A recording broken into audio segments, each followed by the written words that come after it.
السلام علیکم ورحمۃ اللہ۔ پیارے بچوں، امید ہے آپ خیریت سے ہوں گے اور ایک نئی کہانی سننے کے انتظار میں ہوں گے۔ آج کی کہانی ہے اپنا اپنا اسکول، تحریر جواد اقبال۔ جمیل اور جنید دونوں ایک ہی محلے میں رہتے تھے اور ایک ہی جگہ کھیلتے تھے، مگر وہ دونوں الگ الگ اسکولوں میں جاتے تھے۔ جمیل سرکاری اسکول میں پڑھتا تھا جو کہ وہاں سے 2-2.5 کلومیٹر دور تھا۔ اسکول میں فرنیچر بھی برائے نام ہی تھا۔ چھوٹی جماعتوں کے بچے تو ٹاٹ پر ہی بیٹھتے تھے، صرف بڑی جماعتوں کے لیے ٹوٹا پھوٹا فرنیچر تھا۔ دوسری طرف جنید کا اسکول کافی دور تھا، مگر جنید وہاں اپنے ابو کی کار میں جایا کرتا تھا۔ اس کے اسکول میں نہ صرف اچھا فرنیچر بلکہ عمارت بھی عالی شان تھی۔ کھیل کے میدان میں ایک طرف جھولے بھی لگے ہوئے تھے، وہاں ایک زبردست کینٹین بھی تھی جہاں کھانے پینے کی عمدہ چیزیں ملتی تھیں۔ جنید جمیل کو اپنے اسکول کے بارے میں ساری باتیں بتاتا تھا، اور جب جمیل اسے اپنے اسکول کے بارے میں بتاتا تو وہ ہنستا اور مذاق اڑاتا۔ وہ جمیل سے کہتا کہ وہ بھی جنید کے اسکول میں ہی داخلہ لے لے۔ جنید اور جمیل کی دوستی کی ایک بڑی وجہ یہ تھی کہ جمیل کرکٹ اور کیرم بورڈ بہت اچھی کھیلتا تھا۔ کرکٹ تو کھیل کے میدان میں کھیلی جاتی اور کیرم بورڈ ایک دوست حنیف حنیف کے گھر کے لان میں کھیلی جاتی۔ حنیف کا گھر کھیل کے میدان کے بالکل سامنے تھا۔ جنید ہمیشہ اسی طرف ہوتا جس طرف جمیل ہوتا۔ اس طرح مد مقابل کو شکست دینا بہت آسان ہو جاتا۔ جمیل نے اپنے امی ابو سے خواہش ظاہر کی کہ وہ اسے جنید کے اسکول میں داخل کرا دیں، تو اس کے ابو نے بتایا کہ جنید جس اسکول میں پڑھتا ہے اس کی فیس بہت زیادہ ہے اور وہ اتنی زیادہ فیس نہیں دے سکتے۔ جمیل کے ابو فیکٹری میں مزدور تھے اور ان کی پوری تنخواہ بھی بڑے پرائیویٹ اسکول کی فیس ادا کرنے کے لیے ناکافی تھی۔ جنید کے ابو کی تو اپنی فیکٹری تھی اور وہ اسے مہنگے سے مہنگے اسکول میں بھیج سکتے تھے۔ اگلے دن جب جمیل کھیل کے میدان کی طرف گیا تو جنید نے اس سے دوبارہ وہی بات کی کہ وہ اس کے اسکول میں داخل کیوں نہیں ہوتا۔ جمیل نے اسے بتایا کہ اس کے والدین مہنگے اسکول کی فیس نہیں بھر سکتے۔ اس پر جنید نے جمیل کے اسکول اور اس کے ابو دونوں کا مذاق اڑایا۔ پہلے تو جمیل کو اس بات کا سخت ملال تھا کہ وہ جنید کے شاندار اسکول میں نہیں جا سکتا اور اسے پرانی طرز کے سرکاری اسکول میں ہی تعلیم حاصل کرنا ہوگی۔ اسے اس بات کا بہت رنج تھا کہ اس کے ابو فیکٹری کے مالک ہونے کی بجائے فیکٹری میں مزدور ہیں۔ وہ اکثر پریشان رہنے لگا۔ اس کے ابو نے اس بات کو بھانپ لیا اور اسے سکون سے بٹھا کر سمجھایا کہ یہ اللہ کی تقسیم ہے، کوئی فیکٹری کا مزدور ہوتا ہے اور کوئی اس کا مالک۔ اللہ خوب جانتا ہے کہ اس نے کسے کیا دینا ہے، کیا بنانا ہے اور اس نے کس سے کیا کام لینا ہے۔ اس کے بعد جمیل نے ایک کتاب میں بڑے کام کی بات پڑھی کہ اس میں انسان کا کوئی قصور نہیں کہ وہ غریب پیدا ہو، مگر یہ اسی کا قصور ہے کہ وہ غریب رہے اور غربت کی ہی حالت میں اس دنیا سے جائے۔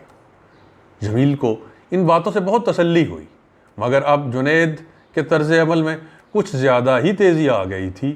وہ اکثر جمیل کے اسکول، اس کے ابو اور پھر جمیل کا مذاق اڑانے لگا تھا۔ یہ بات جمیل کے لیے انتہائی تکلیف دہ تھی۔ اب دونوں دوستوں کے درمیان فاصلہ بڑھنے لگا۔ جمیل نے جنید کے رویے کے بارے میں کوئی شکایت نہ کی، لیکن اس سے ملنا جلنا کم کر دیا۔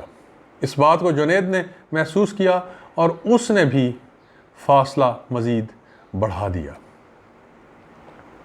جنید یہی سوچتا کہ ان چھوٹے موٹے سرکاری اسکولوں سے پڑھ کر انسان آگے نہیں بڑھ سکتا، اور پھر ان اسکولوں میں پڑھنے والے بچوں سے بھی دور ہی رہنا چاہیے۔ دن، مہینے اور سال گزرتے گئے، یہاں تک کہ جمیل نے میٹرک کا امتحان دے دیا۔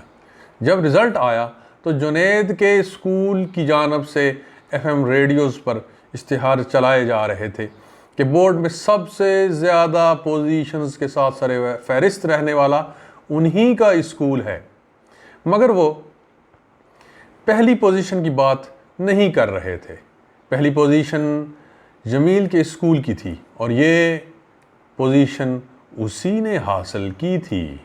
جنید بھی میٹرک کے امتحان میں اچھے نمبروں کے ساتھ ہی پاس ہوا تھا، مگر وہ یہ بات جان کر حیران ہوا کہ جنید نے بورڈ میں پہلی پوزیشن حاصل کی ہے۔ مزید تعلیم کے لیے دونوں لڑکوں کو بڑے شہر جانا تھا۔ جنید اپنے شایان شان ایک بڑے کالج میں داخل ہوا اور جمیل نے تو سرکاری کالج میں ہی داخل ہونا تھا۔ یہ بھی اس کے والدین کے لیے آسان نہ تھا، کیونکہ جمیل کے 2 بھائی اور بہنیں اسکول میں پڑھ رہے تھے۔ ابھی 6 ماہ ہی گزرے تھے کہ جمیل کے ابو نے اسے بتایا کہ ان کے لیے اس کے تعلیمی اخراجات اٹھانا ممکن نہیں۔ وہ بہت رنجیدہ تھے۔ اس بار جمیل نے انہیں تسلی دی۔ اسکول کے دنوں میں اس نے نور دین نان بائی سے تنور پر روٹیاں پکانا سیکھ لیا تھا۔ اس وقت تو یہ کام اس نے شوق سے سیکھا تھا اور آج شوق اس کے کام آ گیا۔ اس نے اپنے ہاسٹل کے قریب ہی ایک تنور پر پارٹ ٹائم کام شروع کر دیا۔ وہ شام کو 3 گھنٹے تنور پر کام کرتا اور اس سے خرچے کے لیے کچھ نہ کچھ پیسے مل جاتے۔ اس نے گھر سے پیسے لیے بغیر اپنی تعلیم جاری رکھی۔ اس نے FSC میں بورڈ میں تو کوئی پوزیشن حاصل نہ کی، مگر پھر بھی بہت اچھے نمبروں کے ساتھ پاس ہوا۔ وہ بچپن سے ہی ڈاکٹر بننے کے خواب دیکھا کرتا تھا اور اب اس نے نمبر بھی اتنے شاندار حاصل کیے تھے کہ وہ آسانی سے میڈیکل کالج میں داخلہ لے سکتا تھا، مگر میڈیکل کالج کی فیس بھرنا اس کے بس میں نہ تھا۔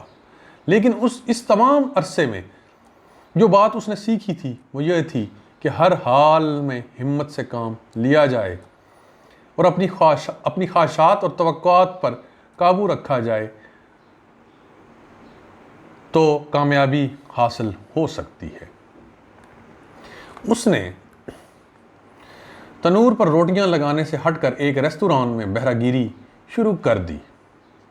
یہ بھی اس کے لیے پارٹ ٹائم کام ہی تھا۔ اس نے گریجویشن میں داخلہ لے لیا۔ اس کا تعلیمی سفر جاری رہا۔ ایک مرتبہ جنید اپنے کچھ دوستوں کے ساتھ اس ریستوران میں آیا۔ جمیل آرڈر لینے کے لیے ان لڑکوں کی میز کی طرف بڑھا تو جنید کا سامنا ہوا۔ جنید نے اس کے ساتھ ہاتھ تو ملایا، مگر ایک زہریلا جملہ بھی بول دیا۔ میں نے تم سے کہا تھا کہ بندہ سرکاری اسکول سے بورڈ بھی ٹاپ کر جائے، کوئی اسے ٹاپ کر جائے، کرنی اس نے مزدوری ہی ہوتی ہے، چلو تم ویٹر بن گئے۔ جمیل نے اس بات کا کوئی برا نہ منایا، بلکہ جنید سے اس کا حال احوال پوچھا، مگر اسے اپنے تعلیمی کیریئر کے بارے میں کچھ نہ بتایا۔ البتہ جنید کی باتوں سے معلوم ہوا کہ وہ ابھی تک FSC نہیں کر پایا، کیونکہ میٹرک کے بعد گھر سے دور ہاسٹل لائف نے اسے کئی اور مشاغل میں مصروف کر دیا تھا۔ گریجویشن کے بعد جمیل نے ماسٹرز کیا اور اب اس کا ہدف CSS تھا۔ اس سارے عرصے میں اس نے اپنے گھر سے کوئی پیسے نہیں لیے تھے، بلکہ وہ بعض اوقات اپنے بہن بھائیوں کے لیے گھر جاتے ہوئے تحائف بھی لے جایا کرتا تھا۔ جمیل نے پوری تیاری کے ساتھ مقابلے کا امتحان یعنی CSS دیا اور شاندار طریقے سے پاس کر لیا۔ وہ امتحان پاس کرنے والے پہلے 10 لوگوں میں سے تھا۔ آفیسر اکیڈمی سے پاس آؤٹ ہونے کے بعد وہ اسسٹنٹ کمشنر کے طور پر تعینات ہوا۔ یہ بات اس کے والدین اور اس کے اساتذہ کے لیے ایک بڑا اعزاز اور کامیابی تھی۔ سرکاری اسکول جہاں سے اس نے میٹرک پاس کیا تھا، وہاں کے ہیڈ ماسٹر صاحب دیگر اساتذہ کے ساتھ اس کے گھر پر مبارکباد دینے آئے۔ وہ اپنے سٹاف سے کہہ رہے تھے کہ اسکول سرکاری ہو یا پرائیویٹ، سبھی اسکول اچھے ہی ہوتے ہیں۔ اصل بات یہ ہے کہ پڑھنے اور پڑھانے والے اس جذبے سے لیس ہوں کہ انہوں نے کچھ کر کے دکھانا ہے، اور وہ اس مقصد کے لیے دیانتداری اور ایمانداری سے محنت کریں تو پھر کوئی مشکل نہیں رہتی۔ دوسری طرف دیکھنے والوں نے دیکھا کہ جنید FSC بھی نہ کر سکا۔ یہ اس کی خوش قسمتی تھی کہ اس کے ابو ایک عدد فیکٹری کے مالک تھے اور انہوں نے اسے اپنے کاروبار میں شامل کر لیا تھا۔